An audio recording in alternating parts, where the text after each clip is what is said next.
tokende tumba mpe tokunda mpona ekolo na biso Kongo.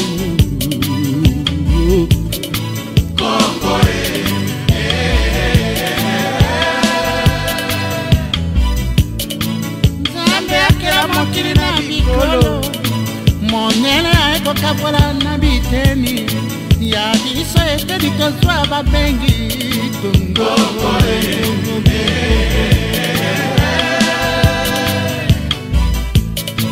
Etunda bomengo na mai na zamba mpe na mabele etona na bato ya mpiko ya bwana mpe ya mayele banoko bameka tobuna mpe tozali panda jamais. Vous allez brancher sur la www radio-télévision du Solo et ça dit toujours Yabino DSV Diana sur le photo de Wuppertal. Na pesi mbote na bande solo pe na bande soloise. Na pesi mbote na ba news balanda kabiso oyo bomesana kolanda ba info na biso na radio du Solo. Pe na ye ko répondre mutu moko kaka pona kotie na kati na nzela. Tout d'abord na kopesa mbote na Parfait Kanku oyo azali muluba atelemela baluba lelo na pesi raison po na buzoba ya bandeko moko na banzi bandeko bo excuse ngai naza ko s'adresser na baluba te mais naza ko s'adresser na mutu moko muluba oyo ayebi ko bundela mboka Kongo te mais ayebi ko bundela nde ekolo ou bien mutu oyo asalaka culte ya personnalité ya bato oyo bazoka Tshisekedi comme un dieu. Alors, nakotanga kombo na été pour na PC chance bien na PC Lupemba parce que tant que bana ko sala ba propagande ya IDPS tant que bana ko mobiliser ba to na basala ba vidéo té mais soki mutali po yeba na sima ya DSV Diana sur le foot de Wuppertal na ko PC tante pe na kotanga ka kombo na été yende atanga kombo. Alors, ndeko wana ya muluba asali vidéo na ye afingi ba combattant. Alors, les combattants oyo bakenda ko tikotia lumbe to mwete bango nyonso bazali bazoba. Alors baluba bazali ba intellectuel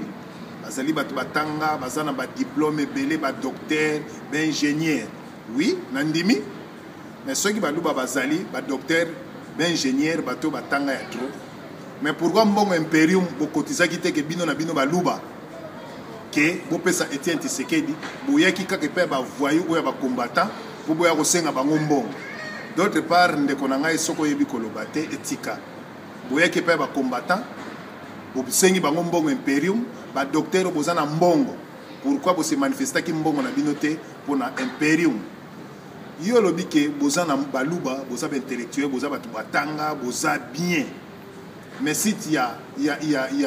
IDPS apa mo bosali yango kan radio bosala ngo kan information bopesa ngo ndenge nini lelo ko bokomi ko bima pona koloba ke non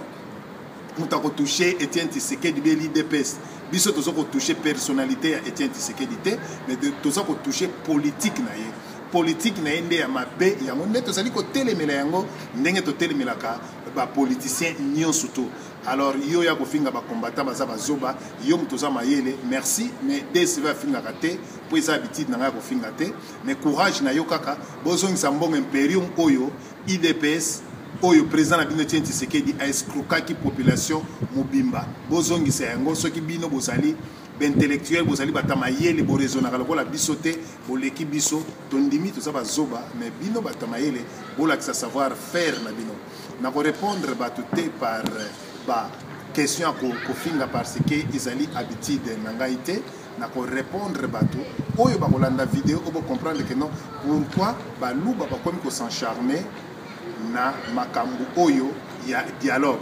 pourquoi baluba bakomi ko panza mbongo na bango ko kende partout pona ko pesa bato ba favoriser eloko oyo tango tolobaki ke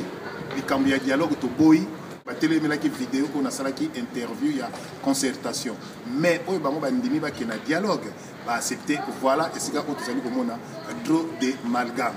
voilà esalaki toujours ya bino DSV Diana sur le photo de Wuppertal oyo bomesana kolanda biso sur la www radio télévision lisolo bye bye.